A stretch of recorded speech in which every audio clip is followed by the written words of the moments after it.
So வணக்கம் மக்களே. So இந்த டைட்டில் பார்க்கும்போது உங்களுக்கு ஒரு ஐடியா வந்திருக்கும் அப்படின்னு நினைக்கிறேன். ஸோ ஜென்ரலாகவே வந்து பைக்ஸ்னாலே எல்லாருக்குமே வந்து ஒரு கிரேஸ் இருக்கும்.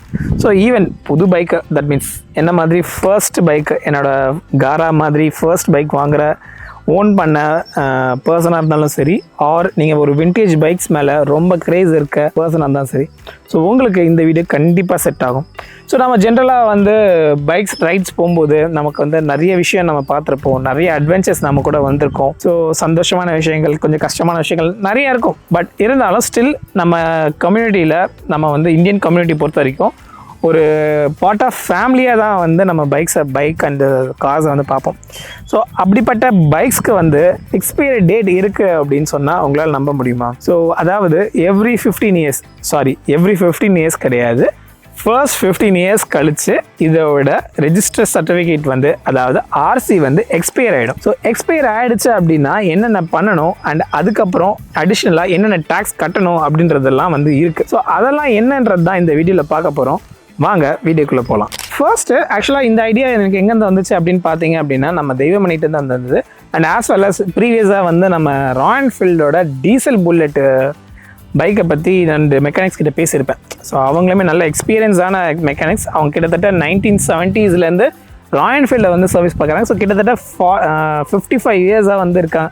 ஸோ அவங்கக்கிட்ட பேசும்போதுமே எனக்கு இதே டவுட் இருந்தது, பட் நான் அங்கே கேட்கல.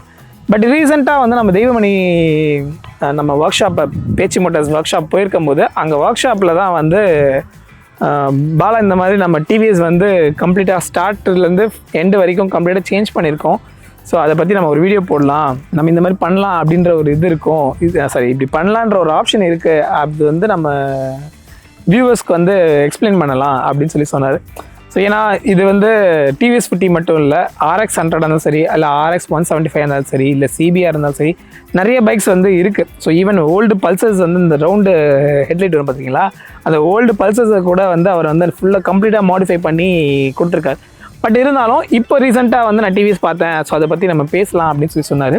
ஸோ அந்த வீடியோ ஃபஸ்ட்டு பார்த்துடலாம். அடுத்து நாம் வந்து என்னென்ன பண்ணணுன்றதை நான் ஒரு லிஸ்ட் அவுட் பண்ணுறேன். ஸோ அதிலேருந்து இன்னும் டீட்டெயிலாக பார்க்கலாம். ஸோ இப்போது அந்த வீடியோ பார்க்கலாம். கண்டிப்பாக 5 வருஷம் முடிஞ்சு வச்சுட்டேன். ஓகே, முடிஞ்சோடனே எஃப்சி எடுக்கணுன்னாரு. எஃப்சி எடுக்காண்டி வண்டி கம்ப்யூட்டர் எல்லாமே புதுசு போட்டு, எஃப்சி எடுத்து காட்டுறதுக்காண்டி எல்லாம் கம்ப்யூட்டர் எல்லாமே, ஓகே, இன்ஜின்னு சேர்த்து தவிர எல்லாமே புதுசு போட்டுருக்கோம். ஓகே, ஏன்னா இன்ஜின் நம்பர் இருக்குன்றதுனால, இன்ஜின் நம்பர் சேர்த்து நம்பர் இருக்கிறதுனால அதனால எல்லாமே புதுசு போட்டு கம்ப்யூட்டர் அவருக்கு புது வண்டி மாதிரி. ஓகே, இது வேணும்.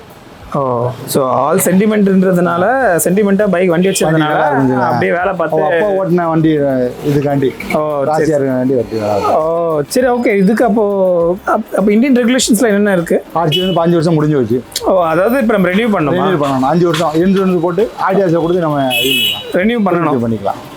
ஓ சரி சரி சரி சரி. எவ்வளோ ஆச்சு மொத்தம் இது பண்ணுறதுக்கு? இதுக்கு மொத்தம் 28 ரூபா ஆச்சு. 28 ரூபா. அதாவது வெறும் இன்ஜினும் சேஸ் மட்டும் தான் அப்படி இருக்கு, மிச்சம் எல்லாமே புதுசு தான், எல்லாம் ஒரிஜினலாக தான் போட்டுருக்கு எல்லாமே. ஓ சரி சரி சரி. புது பைக் வாங்கினாலே, ஆமாம், புது பைக் வாங்கினா இந்த வண்டி வந்து இப்போ கிடையாது. இந்த வண்டி வரும்போது 40 ரூபா இருந்துச்சு, 45 ரூபாட்ட கிடந்துச்சு. சரி, இப்போ நம்ம எக்ஸல் கண்டெக்ட் போனால் 85 ரூபா வந்துடுது. 85 வருது. சரி சரி சரி, ஓகே. ஆக்சுவலாக நான் வந்து இன்னும் இந்த வண்டி பற்றி அண்ட் இந்த ரெகுலேஷன்ஸ் பற்றி இன்னும் டீட்டெயிலாக சொல்கிறேன்.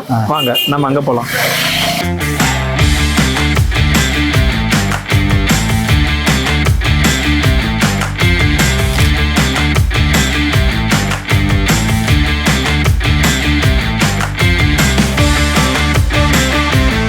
தெய்வமணி வீடியோ பார்த்த வரைக்குமே உங்களுக்கு ஒரு ஐடியா வந்திருக்கும் நினைக்கிறேன். பட் இருந்தாலும் நான் ஒரு டைம் லைன் படி ஒரு எக்ஸாம்பிளோட உங்களுக்கு வந்து எக்ஸ்பிளைன் பண்ணுறேன். ஸோ நீங்கள் 2010 ஜனவரியில் வாங்கியிருக்கீங்க. ஸோ 2010 ஜனவரியில் வாங்கியிருக்கீங்க அப்படின்னா 2025 ஜனவரியில் உங்களோட பைக் வந்து எக்ஸ்பயர் ஆகிடும். ஸோ அதாவது பைக்கோட ஆர்சி வந்து எக்ஸ்பயர் ஆகிடும். ஸோ எக்ஸ்பயர் ஆகிடும்னா முடிஞ்சிடும், அதோட காலாவதி ஆகிடும்.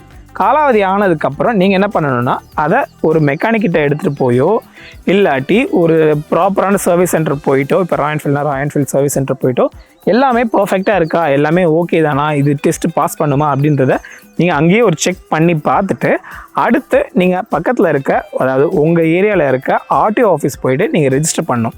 ஸோ ரெஜிஸ்டர் பண்ணும்போது இன்ஸ்பெக்டர் வந்து, வெஹிக்கிள் இன்ஸ்பெக்டர் வந்து கம்ப்ளீட்டாக செக் பண்ணுவார்.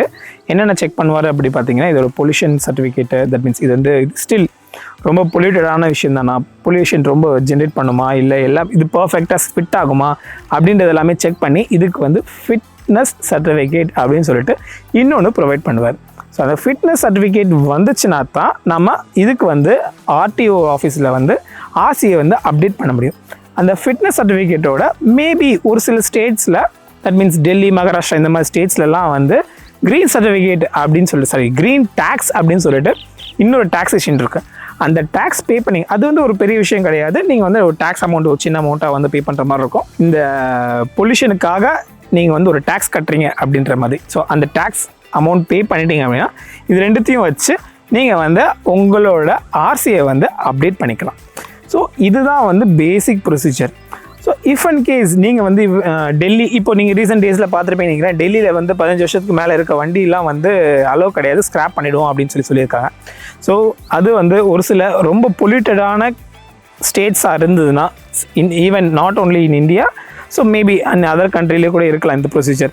ஸோ இஃப் அண்ட் கேஸ் உங்களோட வண்டி வந்து 15 இயர்ஸ் ஆகிடுச்சு அப்படின்னா அந்த வண்டி வந்து அந்த ஸ்டேட்டில் ரெஜிஸ்டர் பண்ணுறதுக்கு தகுதி இல்லை அப்படின்னு அனௌன்ஸ் பண்ணிடுவாங்க. ஸோ அனௌன்ஸ் பண்ணுறாங்கன்னா உங்களுக்கு வந்து ரெனியூ பண்ண மாட்டாங்க.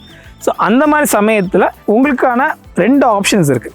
ஸோ ஃபர்ஸ்ட் ஆப்ஷன் என்ன அப்படின்னு பார்த்தீங்கன்னா, நீங்கள் இந்த வண்டியை ஸ்க்ராப்பில் போடுறது தான். ஸோ ஸ்க்ராப்பில் போட்டுட்டீங்க அப்படின்னா ஸோ டோட்டலி முடிஞ்சு நீங்கள் மேபி புது வண்டிக்கு தான் நீங்கள் போகணும். ஸோ அது வந்து ஃபர்ஸ்ட் ஆப்ஷன். இன்னொரு ஆப்ஷன் இருக்குது. இன்னொரு ஆப்ஷன் என்ன அப்படின்னு பார்த்தீங்கன்னா, நீங்கள் டெல்லியில் வந்து ஓட்ட முடியாது. அந்த சமயத்தில் மேபி நீங்கள் வந்து குஜராத் போயோ இல்லை ஹரியானா போயோ, ஸோ இந்த மாதிரி வேறு ஏதாவது ஸ்டேட்டில் போயிட்டு நீங்கள் ரெஜிஸ்டர் பண்ணி அங்கே யூஸ் பண்ணிக்கலாம். பட் ஸ்டில் டெல்லியில் நீங்கள் உங்களால் யூஸ் பண்ண முடியாது.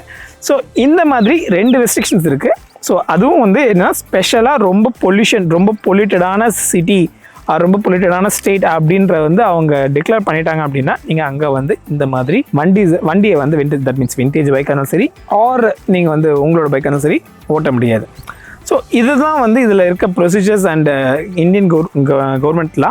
பட் இருந்தாலும் என்னால் முடிஞ்ச வரைக்கும் நான் டிஸ்கிரிப்ஷனில் அந்த லா பற்றி நான் உங்களுக்கு வந்து கீழே கொடுத்துருக்கேன், நீங்கள் செக் பண்ணி பார்க்கலாம். ஸோ எனக்கு தெரிஞ்ச வரைக்கும் க்ளீன் அண்ட் கம்ப்ளீட்டாக வந்து நான் உங்களுக்கு எக்ஸ்பிளைன் பண்ணியிருப்பேன்னு நினைக்கிறேன். ஸோ இஃப் அண்ட் கேஸ் ஏதாவது டவுட்ஸ் இருந்ததுன்னா கமெண்ட் செக்ஷனில் கேளுங்க, நான் உங்களுக்கு முடிஞ்ச வரைக்கும் நான் சர்ச் பண்ணி ஆன்சர் பண்ண பார்க்குறேன். ஸோ இந்த வீடியோ பிடிச்சிருந்தா லைக், ஷேர், சப்ஸ்கிரைப் பண்ணுங்கள் அண்ட் மறக்காமல் நம்ம பீச் மோட்டார்ஸ்க்கு ஃபாலோ பண்ணுங்கள். So always wear the helmet, always ride with safety keys. So bye.